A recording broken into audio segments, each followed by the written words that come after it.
돈도, 성공도 아니었습니다. 85년 연구 끝에 밝혀진 진짜 행복의 조건이 있습니다. 당신은 무엇이 행복한 삶을 만든다고 생각하십니까? 한번 솔직하게 떠올려 보십시오. 아마 돈이 떠오르셨을 수도 있고, 건강이나 성공이라는 단어가 스쳤을 수도 있습니다.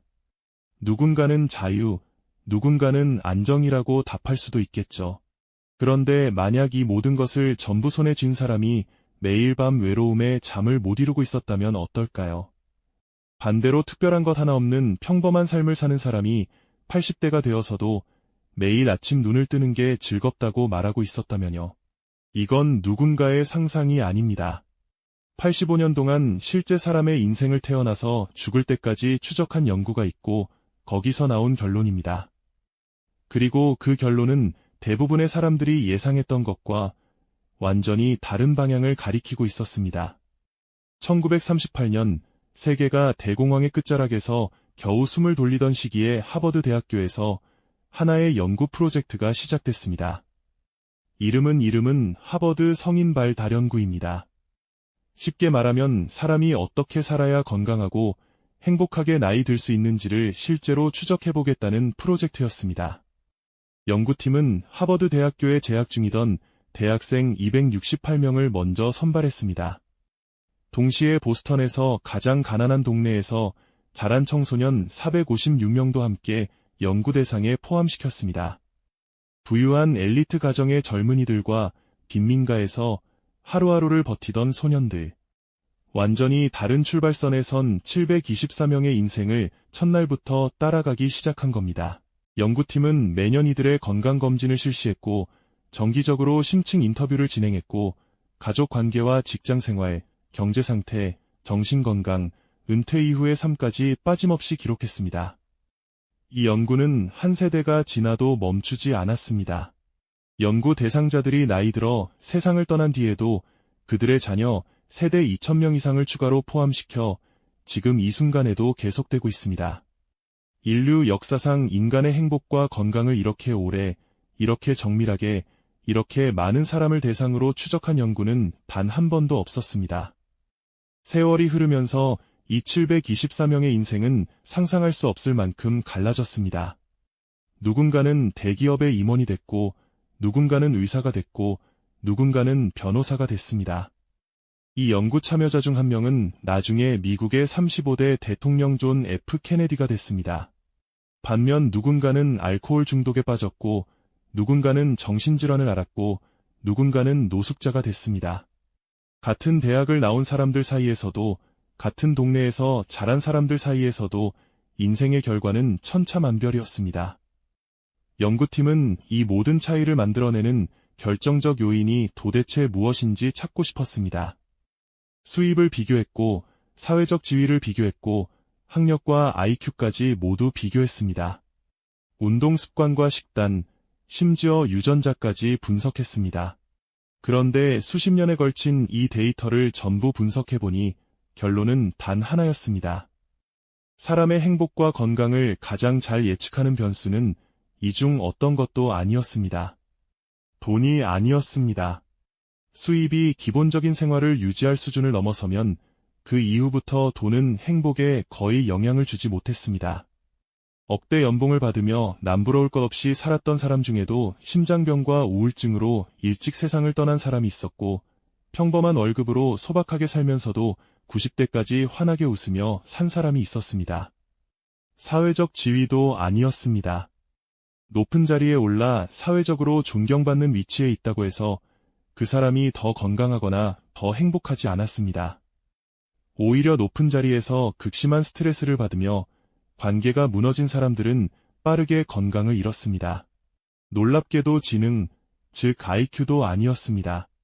머리가 좋다고 해서 인생의 만족도가 더 높지 않았습니다. 좋은 대학을 나왔다고 해서, 뛰어난 성적을 거뒀다고 해서 노년이 더 행복하지 않았습니다. 85년치 데이터가 일관되게 가리킨 단 하나의 답은 이것이었습니다. 좋은 인간관계. 50세 때 자신의 인간관계에 만족한다고 답한 사람들이 80세가 됐을 때 신체적으로 가장 건강했고, 기억력과 인지 기능이 가장 잘 유지됐고, 삶에 대한 전반적인 만족감이 가장 높았습니다. 이건 상관관계가 아니라 예측 가능한 패턴이었습니다. 50세의 관계 만족도만으로 30년 뒤 그 사람의 건강 상태를 콜레스테롤 수치보다 더 정확하게 예측할 수 있었다는 뜻입니다. 반대의 경우는 어떻게 됐을까요? 50세의 관계가 좋지 않았던 사람들, 외롭다고 느꼈던 사람들은 신체 건강이 눈에 띄게 빠르게 나빠졌고, 뇌 기능이 더 일찍 저하되기 시작했고, 치매 발병률이 올라갔고, 수명 자체가 짧았습니다. 연구팀은 만성적인 외로움이 신체에 미치는 영향이 하루에 담배 반갑을 피우는 것과 비슷한 수준의 위험입니다. 외로움이 그저 쓸쓸한 감정 정도가 아니라 실제로 몸 안에서 염증 반응을 일으키고 면역 체계를 약화시키고 혈관을 손상시키는 물리적인 독소처럼 작용한다는 뜻입니다. 여기서 반드시 짚고 넘어가야 할 것이 있습니다. 이 연구가 말하는 좋은 관계는 단순히 아는 사람이 많다는 뜻이 아닙니다. 연락처에 저장된 번호가 수백 개여도 SNS 팔로워가 10,000명이어도 매일 사람들과 어울려도 속이 텅 비어 있을 수 있습니다. 연구가 주목한 건 관계의 숫자가 아니라 관계의 깊이였습니다. 내가 정말 힘들 때 가식 없이 기댈 수 있는 사람이 있는가? 내 약한 모습을 보여줘도 판단하거나 떠나지 않을 거라는 믿음이 있는가? 내 이야기를 진심으로 들어줄 사람이 한 명이라도 있는가? 이런 질적으로 깊은 연결이 단 한 명과라도 존재했던 사람들이 결국 가장 건강한 몸과 가장 행복한 마음을 가지고 노년을 보냈습니다. 수십 명의 지인보다 진심으로 연결된 한 명이 인생 전체의 궤도를 바꿨다는 이야기입니다. 이 연구의 현재 책임자인 로버트 월딩거 교수는 이 모든 결과를 한 문장으로 정리했습니다. 좋은 관계는 우리를 더 행복하게 만들고, 더 건강하게 만들고, 더 오래 살게 만든다. 이건 그냥 좋은 말이 아닙니다. 85년 동안 수천 명의 삶을 과학적으로 추적해서 반복적으로 확인된 사실입니다. 그런데 이 사실을 알고 나면 우리의 현실이 좀 무섭게 느껴집니다. 지금 대한민국은 OECD 국가 중 사회적 고립도가 가장 높은 나라 중 하나입니다. 혼자 밥을 먹고, 혼자 운동을 하고, 퇴근하면 누구와도 의미 있는 대화를 나누지 않는 사람이 해마다 늘고 있습니다. 바쁘니까요. 피곤하니까요.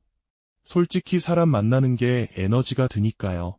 그래서 조금씩 관계를 미루고 연락을 줄이고 혼자 있는 시간에 익숙해집니다. 그런데 그렇게 하루하루를 보내다 보면 어느 순간 정말로 주변에 아무도 남아있지 않다는 걸 깨닫게 됩니다. 그리고 85년의 연구가 경고하는 건 바로 그 순간부터입니다. 그 외로움은 단순히 기분이 좀 쓸쓸한 것으로 끝나지 않습니다. 잠이 얕아지고, 의욕이 사라지고, 몸 여기저기가 아프기 시작하고, 삶 전체가 천천히 회색빛으로 바래갑니다. 그렇다면 우리는 지금부터 무엇을 할 수 있을까요? 다행히도 그건 거창한 것이 아니었습니다. 연구에서 가장 행복했던 사람들이 특별히 한 것은 없었습니다. 그저 작은 것들을 꾸준히 했을 뿐입니다. 한동안 연락이 끊겼던 친구에게 먼저 안부 메시지를 보내는 것, 가족과 밥을 먹을 때 휴대폰을 뒤집어 놓고 눈을 마주치며 오늘 하루가 어땠는지 물어보는 것, 직장에서 매일 보는 동료에게 형식적인 인사가 아니라 진심이 담긴 한마디를 건네는 것, 이런 아주 사소해 보이는 행동 하나하나가 관계의 깊이를 만들고 그 관계의 깊이가 쌓여서 결국 당신의 건강과 행복과 수명의 질을 완전히 다른 방향으로 바꿔놓습니다. 우리는 행복을 너무 먼 곳에서 찾으려 합니다. 연봉이 올라가면, 집이 넓어지면, 직급이 높아지면 그때 행복해질 거라고 생각합니다. 하지만 85년 연구는 아주 분명하게 말합니다. 행복은 조건이 아니라 사람 속에 있습니다. 지금 한 사람만 떠올려 보십시오. 그 사람에게 마지막으로 고맙다고 말한 게 언제입니까? 오늘 그 사람에게 연락해 보셔도 좋겠습니다.